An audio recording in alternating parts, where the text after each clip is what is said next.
mana to protect the Ahu'ena. This is pre-monarchical period. By 1819, the culture was in the toilet already. So when they talk about the annexation, that's a sadness. Local Mike Cutton did a beautiful, beautiful presentation earlier today about that. But there is a deeper sadness to follow the couple in 1819. The Ihi couple was most important. We talk about couple, but there was Ihi couple. The couple that made us relate as human beings. The word Kanaka does not mean man. The word Kanaka is humankind. Now, if someone tells me this is my culture, I'm going to respect it because you gave me an understanding how I should treat everyone as humankind. Oh, he's Chinese. She's Japanese. Oh, I don't like that. But we're all human beings and we have a job to do to save this planet. If we want our kids to inherit it, well, I hope you guys got something suitable because that's what we have to do. Coming from the Big Island, I tell her, we've got the last of the resources. Because when they tell me to come here to carve, I said, carve what? Mango. You guys don't have native trees. So if we would think of projects like that where we could share these kinds in the art world, maybe we can develop a program with our children and with those schools that would do, because that's what I do. I just give up my time. We do. There is no payment in it. We believe that education is important for all of us. And that's why we took this challenge. We're artists who live right on the edge. Right on the edge. Anything else is taking up too much space. That's why we do it. Okay, now I'm going to take you to today.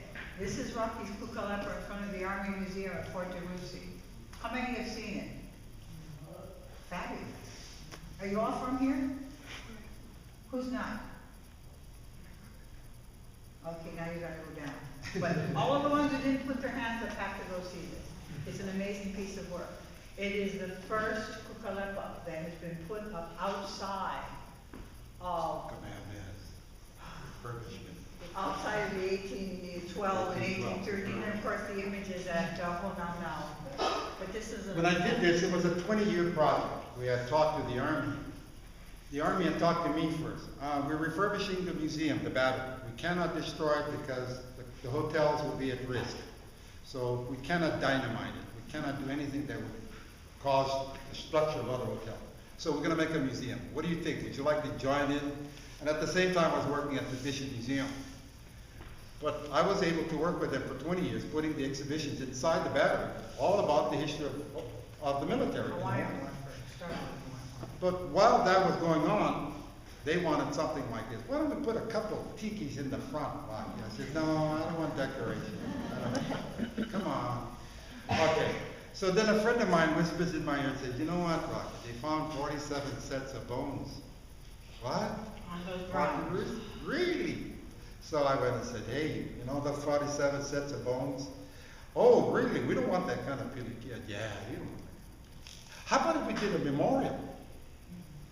Okay, sounds good. So it was a decision between Cross of David, which is religious, and the Star of David, which is religious, as opposed to a temple. And I said, no, how about a memorial? You owe it to these guys. This is the only memorial we do not have to our war dead from Kamehameha on. So I said, so do me one, I'll do you one, we'll do one. I never got paid for this job.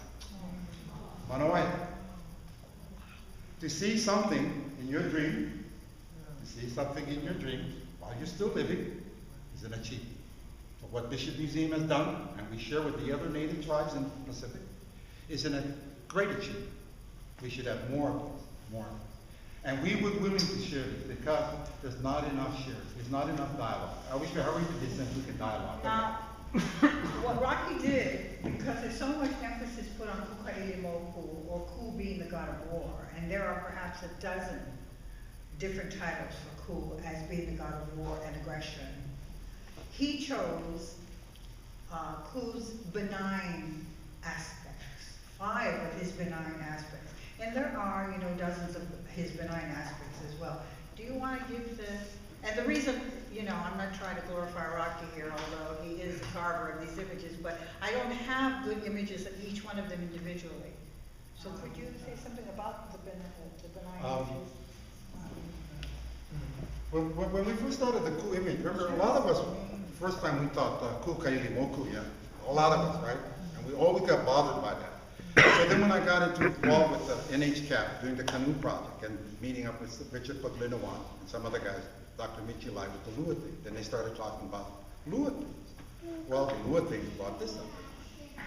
And I said, well, you know, I'm not pushing the war mentality, I'm pushing the healing mentality. I said, you know, I'm not too kosher with people who can break bones and beat someone up to a pulp. Anybody can do that.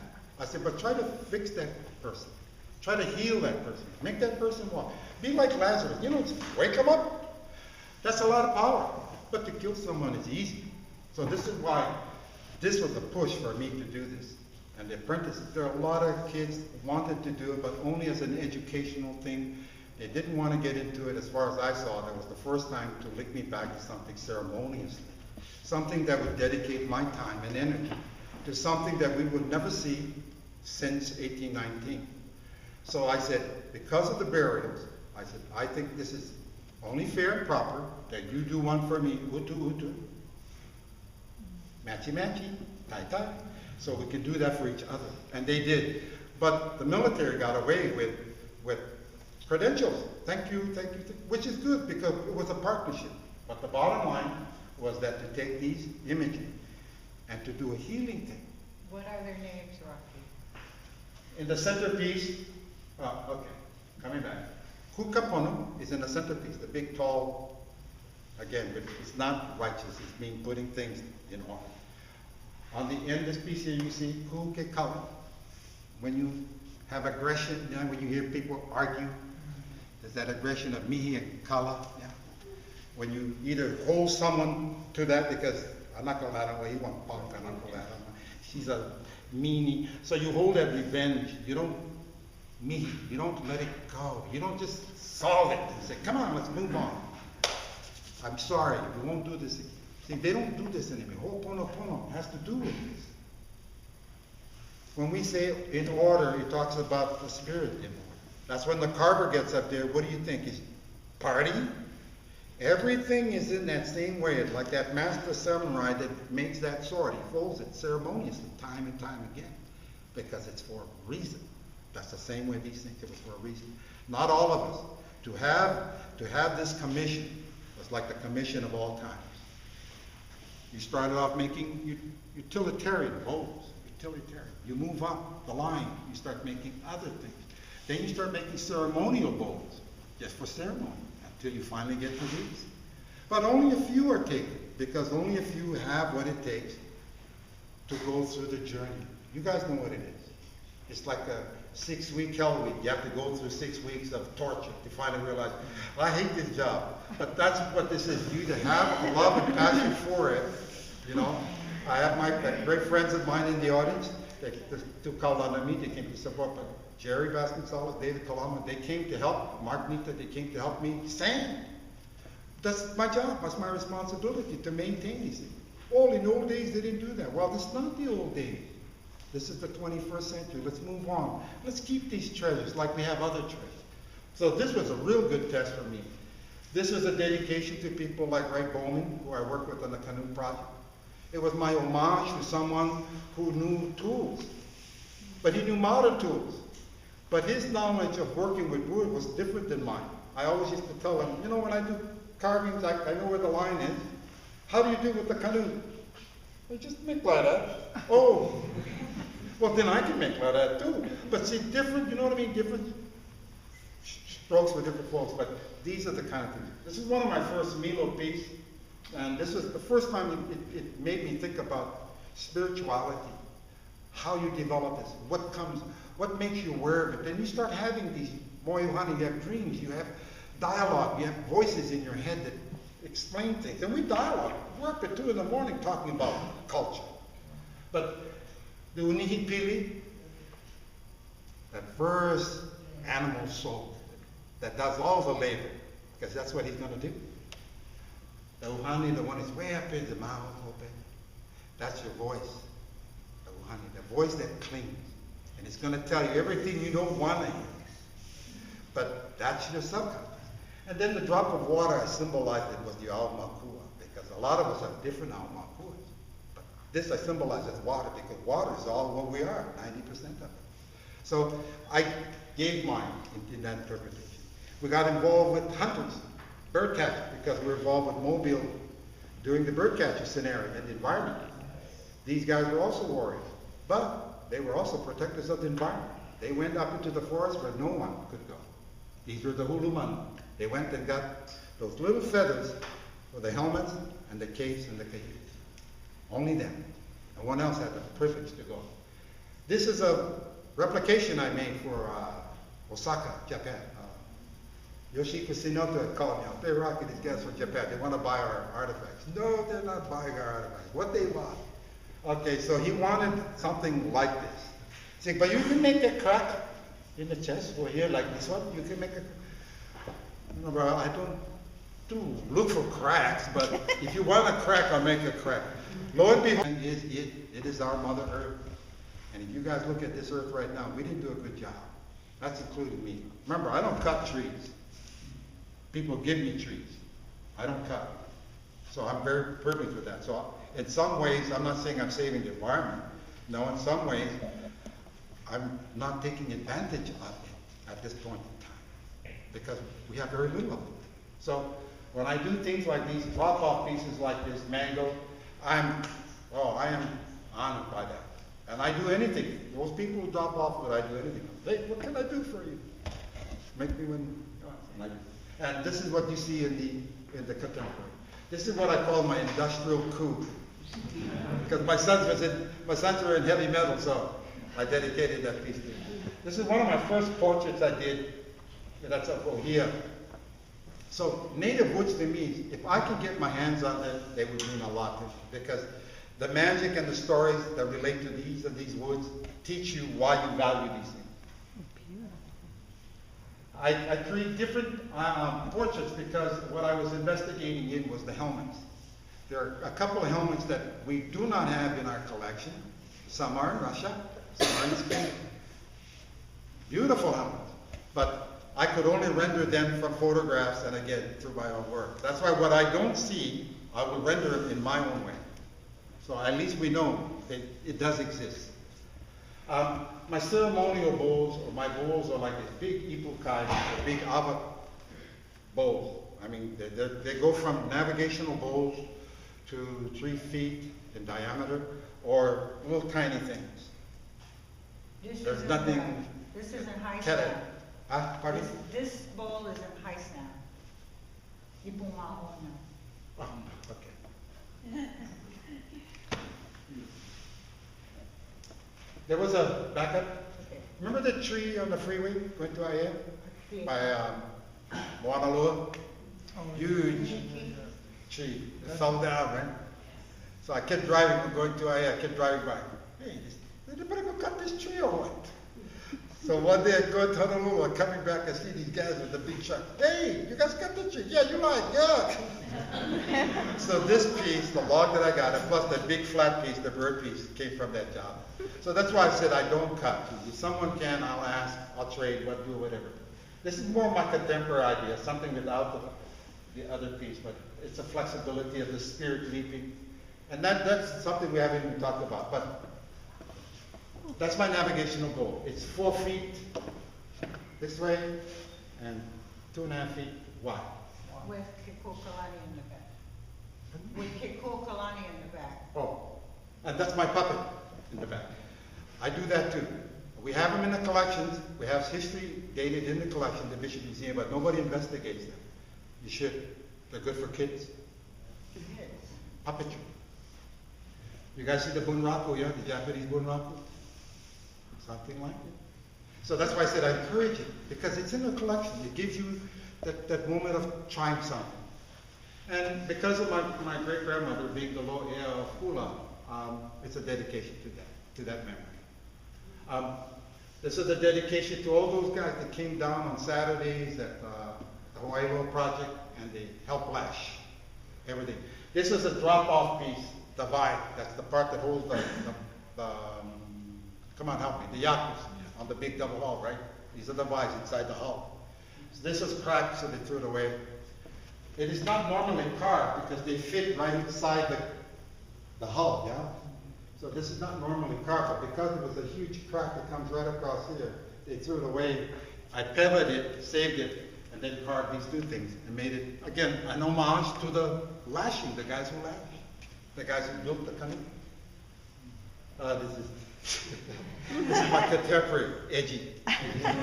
Now this piece I really like because it was about the environment. That's what I'm studying now.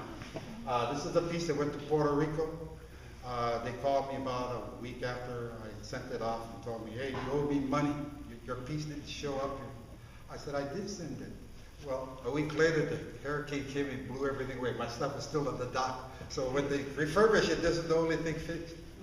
So in a way, I was like, hey, thank you. That fool was on my side. This is a project we just did recently, last year. My son-in-law. All of this is all carved. This looks like Valhalla, all woven. Same thing. And then there's carvings on the bottom. And it's all about fish. It's all about the fish of that area. So that's what we do. It's a humongous project. That's it. But thank you all for coming. If there's any questions, if there's any Sit down for a minute.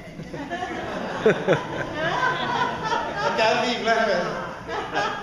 First he tells me, when we leave the house, he goes, I'm not gonna talk, you do all the talking.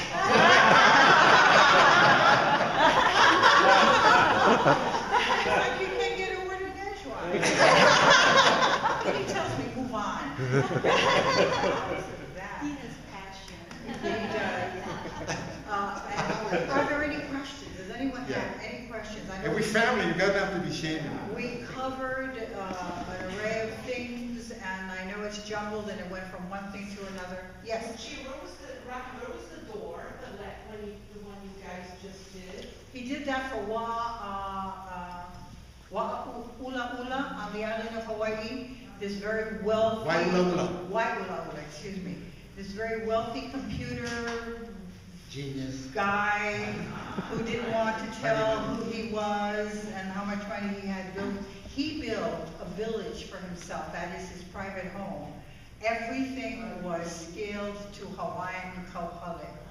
So this is the gate that you have to go through to get into that place. It's the most amazing thing. Seven structures made of ohia, this big. The interior was all koa. It was all lashed. The roof was thatched, but placed on. Anyway, that's another story. Yes. I have two questions, and they're completely on different sides. One is the psychology. What has the psychology of people been studied who look at these images or these statues that we have to look at?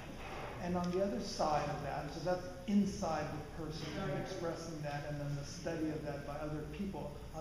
Another question would be, have these images and carvings been studied with high technology, computer, to look at these, the actual geometry?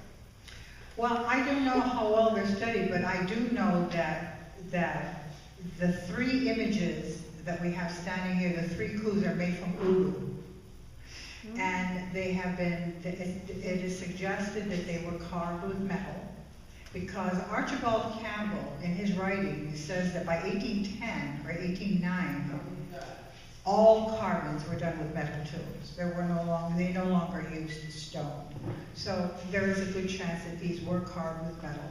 They are ulu, and it's documented that the ku is made from uhia.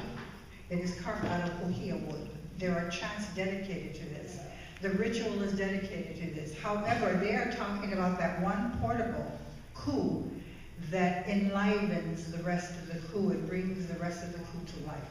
That ku is made from ohia.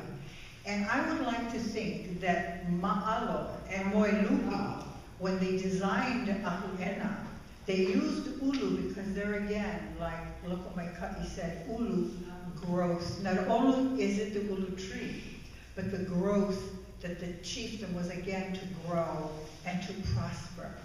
Ulu is Haumea. Every tree has its patron. So there you have the mother giving birth to the ku, all in one tree.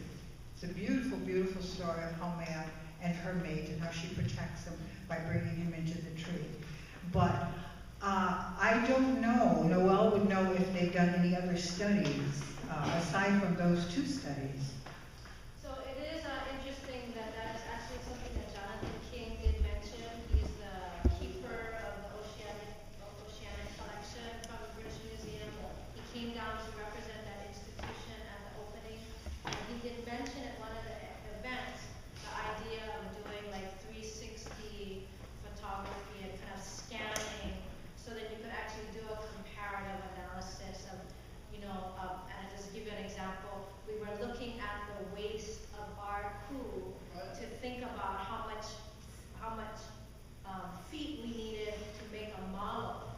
And I was quite shocked when they brought out the two images from Salem and from British Museum, because their waste is huge. I mean, like twice as large as ours. So you really can't make assumptions based on looking at one. We were just really lucky that the artist actually, one of the artists added an extra foot, and it was that extra foot on the model that made them be able to be wrapped. So it's not something that's been done yet, but it is something that has come up. And I think that now that the three of them have been brought together, there's a lot of thinking and conversation and discussion about kind of where to take this next. And maybe that's one of the places to go. Yes. What about using coup images in modern Hawaiian gardens? Well, they shouldn't be there. They should not. Well, you have the tiki cult that's now really famous across the world. And that offends the hell out of me. And it should offend the hell out of anyone else who is respectful of this culture. These are elemental entities that carry the spirit of the earth and the spirit of man. They're used frivolously, and it trivializes the culture across the board. When we have workshops, that's the first thing everybody wants to carve is the tiki. Yes, ma'am. Going back to Noel's response Aye. regarding the waste and the model, why are the three coup images here shown or presented with the model, whereas I know it would be, but yes, it is not, or at the British Museum? Why here, and what part of the culture does it share or honor? That's a good question. Should I take it? When Ku is rebirthed during Kovela, he is, for all intent and purpose, brought into the human world. He represents man, not mankind, not humankind, but man. So therefore he becomes alive. He is brought to life. And Polynesians across the board believe that when you became of age, and Ku ages rapidly, from the time they cut down that tree until the time he then is rebirthed, and the time that they cut his fecal, 7 years go by within the space of a couple of days. So every male child, when they are moved from the woman's house, Hale'aina, and they are sent to the Halemua, it is a ka'imua ritual, where then they are given a sub-incision. They are then able to wear a malo. They have to wear a malo. The male testicle is what carries the future of the race. It is protected. It is guarded. It is safeguarded. Even in the images, because those images then carry the spirit of either the male or the female. So it is very important, and I have to really thank all of those people in the museum, and especially Noel Kahana, who championed that, in that she first championed that the Bishop Museum Ku was going to be modeled, and then she convinced the Peabody and then the London Ku, and they all complied. So actually they are being presented the way they would be presented after they were then revived in the Kovela ceremony with the model. But that is something that is very, very ritualistic to Polynesian.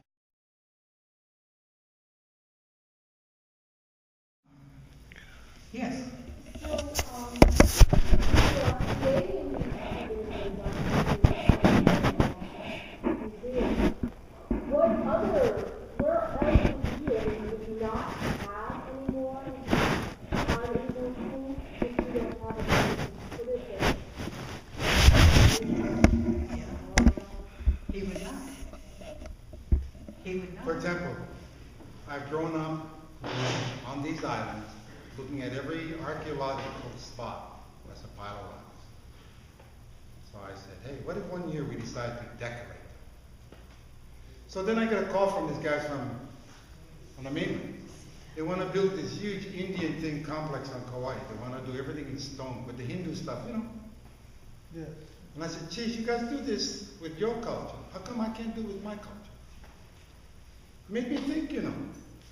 If other people can do their religion and practice their stuff, how come I can't? See, because that's a haipuli. Oh, mana. Haipuli. Haipuli means religion. I like to practice my religion. But I can practice as an artist, that's why I tell you, because I can practice. I can jump out of that pond, or the native pond, into the white man's pond and say, I'm just an artist.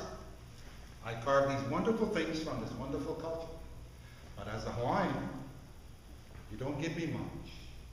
We don't have a place to put something. Funny, every culture has a place to put something. Think about it. Think about it. If we had that opportunity to create that kind of mat, that kind of offering like we've offered when you come to these islands, there's always aloha. So we make it inclusive, allowing this to continue. That's Honolulu. That's to grow. So when I look at my words and try to apply them in my life, I wonder why there's a blockage. We have Hawaiians that are sitting on the ad hoc committee, Hawaiian Affairs. They don't do nothing. They don't. They don't like it too bad. You're getting paid, I'm not. But you know, you got to protect our culture. Because that's why everyone comes here. Tourism is based on what? Hawaiian